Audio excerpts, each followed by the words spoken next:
Carlee Russell made abduction-related internet searches before her disappearance.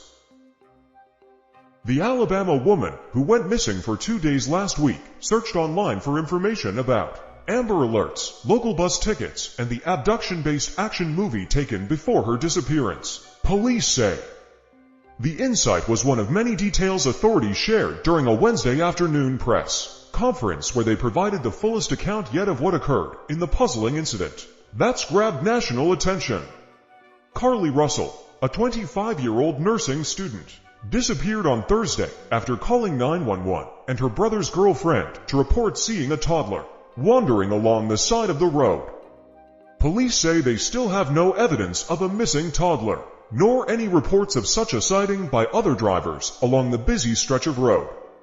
First responders who arrived at the scene minutes after the 911 call found Russell's car as well as her personal belongings, including her wig, cell phone, and purse, but no Russell.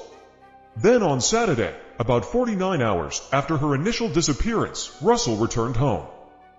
According to Hoover Police Chief Nick Derzies, Russell told detectives after she reappeared that she had been kidnapped and held by 2 people until she was able to escape. But Derzies shared other information that cast doubt on Russell's account and said investigators haven't yet been granted permission to interview her. There are many questions left to be answered, but only Carlee can provide those answers. Derzies said, "What we can say is that we've been unable to verify most of Carlee's initial statement made to investigators, and we have no reason to believe that there is a threat to the public safety related to this particular case." Russell made abduction-related internet searches before her disappearance.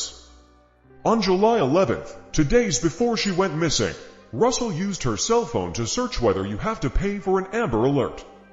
The day she went missing, Russell searched for information about the bus station in Birmingham, which is about 10 miles from Hoover. She also searched for a one-way bus ticket from Birmingham to Nashville. She also searched for the movie taken and how to take money from a register without being caught on the day she vanished, too.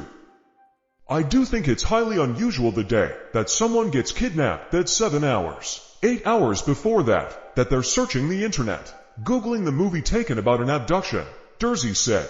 I find that very strange.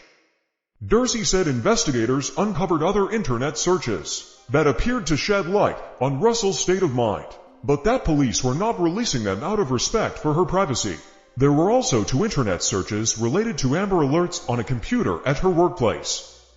Additionally, investigators used cell phone records to determine that Russell traveled 600 yards along the highway as she spoke with the 911 operator. She said it, and I'm not saying it couldn't happen, because I've always been one of these guys. Never said never, Derzies said.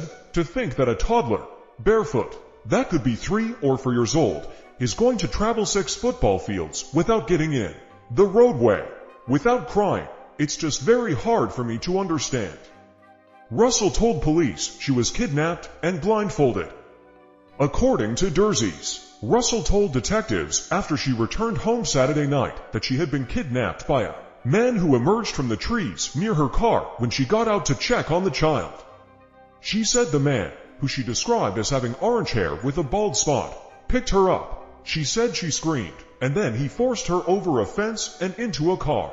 The next thing she remembered was being in the trailer of an 18-wheeler, she said. Russell said she heard the voice of an adult female and the sound of a baby crying. She managed to escape the 18-wheeler and flee on foot, but was captured again and blindfolded, Russell said. But her hands weren't tied because her captors didn't want to leave marks on her wrists. Russell said she was taken to a house and forced to get undressed, and she believes her captors took photos of her but did not remember any physical or sexual contact. When she woke up the next day, Russell told police she was fed cheese crackers by the female captor, who also played with her hair. She said she was put in a vehicle again and was able to escape for a second time, running through the woods until she emerged near her house. Detectives observed a tear in her shirt and a small injury to her lip, and said she had $107 in cash in her right sock. Police released other details about what occurred before Russell's disappearance.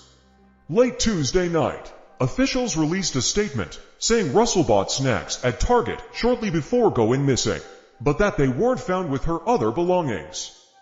During the press conference, Derzies noted that, before her disappearance, Russell also left her workplace with a dark-colored bathrobe, a roll of toilet paper, and other items, none of which were found at the scene. Authorities at the press conference also played Russell's 911 call, in which she describes seeing a white male toddler in a diaper. Police added that surveillance video from Russell's neighborhood on Saturday shows her walking down the sidewalk alone before returning home.